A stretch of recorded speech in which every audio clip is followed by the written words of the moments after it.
Hello, Lana Ryder here at Soundwise Studio in Lancaster, Pennsylvania. Um, I just wanted to jump on here and address something that I heard from a student this past weekend, and it wasn't the first time that I've heard this, but and they were looking at purchasing some bowls and singing bowls, and they were told that they needed a chakra set, and maybe sometimes that could be true. However, like one of my favorite teachers that I've learned from, that I continually extol, is Alexandre Tanu. And he said something in one of the online classes I had with him. And he said, a virtuous practitioner can give an effective session with sound with just one bowl or just one gong or just their voice. And that is so true. We don't need a bowl for each chakra or a certain tone or frequency for each chakra. If somebody says you need the C bowl, the note of C, to work with the first chakra, that may be true for some people. And that may be exactly the frequency that they need. However, it may not be. There are about 8 billion people on the planet, and I don't believe that it would hold true that one note would work equally well for all 8 billion people. There are too many variables, way too many variables in us as individual human beings. So if you want to buy a whole set, you certainly can do that. And if you were taught that, then that's okay. But I do want to let you know that you don't have to buy a whole set of the Western scale notes, C, D, E, F, G, A, B, to match up each of our energy centers to work as an effective sound healing practitioner. I have seen this to be true. I've worked with many individual clients. I have seen this to be true, that even when I only had a couple bowls and I wasn't matching up those said notes to those areas of the body with that note, that I indeed had effective sessions and even some healings, or the person, the client, the patient experienced the benefits. So I just want you to keep that in mind. Sometimes it's a marketing thing. People want you to buy 7 bowls instead of 1. So, and certainly there are different notes and tones and frequencies that we do need different ones for different reasons. And what works well one time for some person might not work as well the next time. As I said, there's too many variables that affect our energy fields. So this bowl, just take a listen.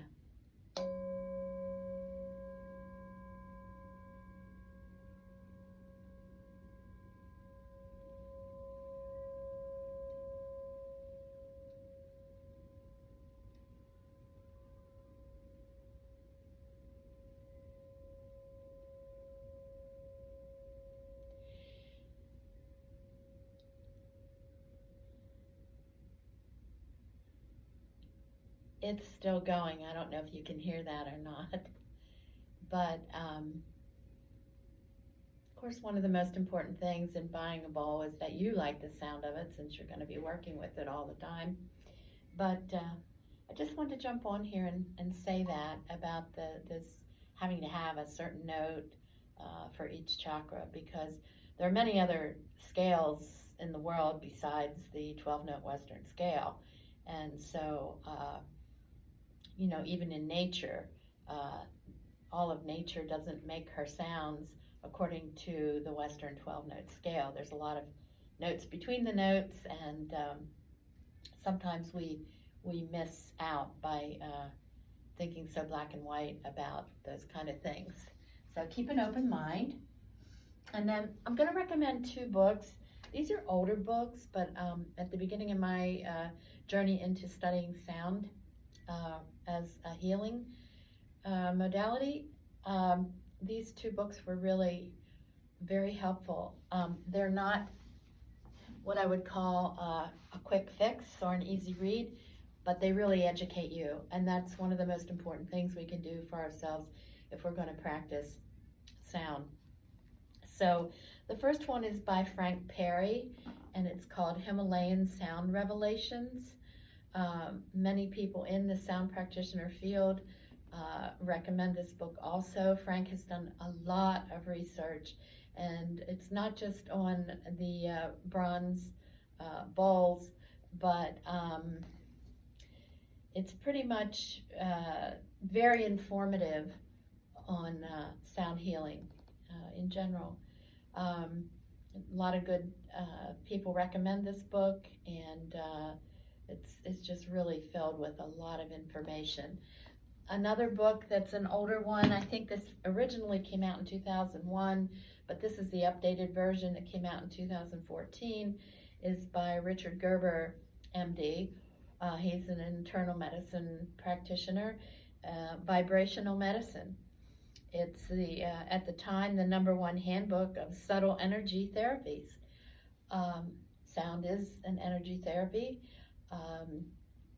Another physician who recommends this book, Larry Dossey, MD, who wrote Healing Words, says that Dr. Richard Gerber has provided a valuable, okay, my glasses aren't working, has provided a valuable step in thinking about the higher reaches of human beings beyond mechanics to the domain of mind and spirit, and shows how these issues will become crucial factors in practicing medicine of the future. Health World says this is a landmark book. It is written with profound understanding, but in simple and readable language. And so I haven't read this for a while, so I think I'm going to go back and reread it, or at least skim through it for some good reminders. But vibrational medicine and Himalayan sound meditations, sound revelations. Well, sound meditations are good too. So the complete singing bowl book. So if you have any questions about any of this, feel free to send me a message. We have our next group sound meditation Sunday night, December 10th, 6:30 to 8. You can go to soundwisehealth.com to get the link for that event under our events, calendar of events. And yeah, we're going to feature a little bit more on the gong this time. And Ken Everett will be with me, and Julie Moffitt. I think Deborah Eisenhart will be here. And maybe a couple other sound practitioners. We don't all sound at once, obviously, that would be too much, but we do work intuitively and gently. You'll never hear us give loud, startling sounds in our sound meditations. So that's about it for now. I thank you very much for watching, and sending you sound blessings.